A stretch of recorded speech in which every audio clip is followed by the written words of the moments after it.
पुण्यात मद्यधुंद तरुणाचे भर रस्त्यात अश्लील चाळे आता समोर आले। दरम्यान ज्या ठिकाणी ही घटना घडली आहे त्या ठिकाणाहून आढावा घेतलाय आमचे प्रतिनिधी अमोल धर्माधिकारी यांनी।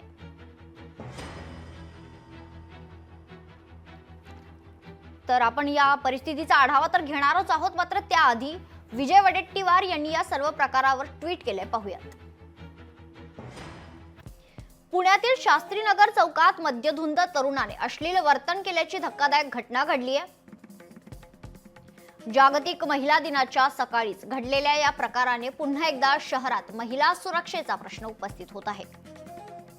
तर दारूच्या नशेत वेगाने गाडी चालवणं, रस्त्यावर अशोभनीय कृत्य करणं हा गुन्हा खरं तर फक्त निबंध लिहून घेऊन पोलिसांनी माफ करू नये अशी मागणी विजय वडेट्टीवार यांनी केली आहे।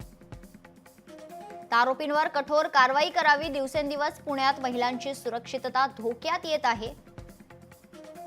महिलांच्या सुरक्षेबाबत गाजावाजा करणाऱ्या सरकारने यावर तत्काळ पावलं उचललं पाहिजे।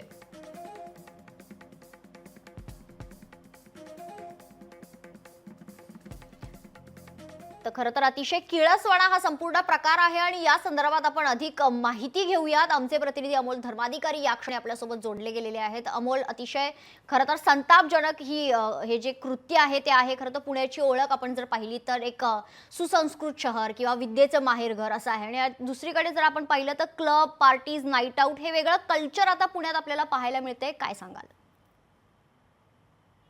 सुसंस्कृत पुण्याची ओळख आता पुसण्याचं काम आहे ते गेल्या काही दिवसांपासून पुण्यात ज्या घटना घडत आहेत त्यामुळे होताना पाहायला मिळते। क्राईम कॅपिटल अशी नवी ओळख आता पुण्याला द्यायची का, हा सुद्धा प्रश्न आहे। कारण की सातत्याने पुणे शहरामध्ये गुन्हेगारीच्या घटना या घडत आहेत, मात्र त्यामध्ये आणखीन कळस म्हणजे आजची जी सकाळची घटना घडलेली आहे ज्यामध्ये हा गौरव आहुजा या तरुणाने सार्वजनिक ठिकाणी लघुशंका केली। इतकंच नाही तर अश्लील कृत्य सुद्धा त्यांनी यामध्ये केली आणि त्याचबरोबर त्याचा जो मित्र होता गाडीमध्ये बसलेला त्यांनी सुद्धा दारूची हातात बाटली घेऊन जे मद्यप्राशन आहे ते केल्याचे व्हिडिओ समोर आलेले होते।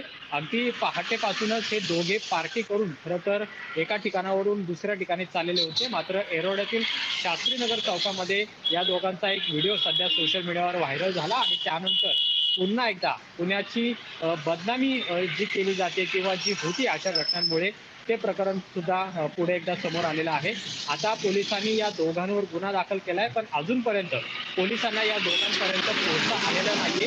खरं तर आता 10 तासांचा कालावधी उलटून गेलेला आहे। सकाळी 7 ते 7:30च्या दरम्यान ही घटना घडलेली होती, मात्र तरी सुद्धा पोलिसांना या दोघांनाही पकडण्यात अद्यापही यश आलेलं दिसत नाहीये। खरंच पोलिसांनी हे प्रकरण गांभीर्याने घेतलं आहे का नाही हा सुद्धा एक प्रश्न उपस्थित होतोय। मात्र दुसरीकडे जे गौरव आहुजा आहे याची जर पार्श्वभूमी पाहिली किंवा त्याच्या कुटुंबाची पार्श्वभूमी पाहिली तर ती सुद्धा आधी वादग्रस्त राहिलेली आहे। खंडणीचे आणि क्रिकेट बेटिंगचे गुन्हे सुद्धा गौरव आहुजा आणि त्याच्या वडिलांवर एकंदरीतच आपण पाहिलं अमोर तर अनेक गुन्हे आता या गौरव आहुजा नावाच्या तरुणावर असल्याचं देखील समोर येते। या क्षणाचे खरं तर आपण या बाबतीत जे आहे अधिक अपडेट तर तुमच्याकडून घेऊया। तुर्तास वेळ झाली एका छोट्याशा विश्रांतीची। लोकशाही मराठी ऐका, पहा, जागरूक रहा।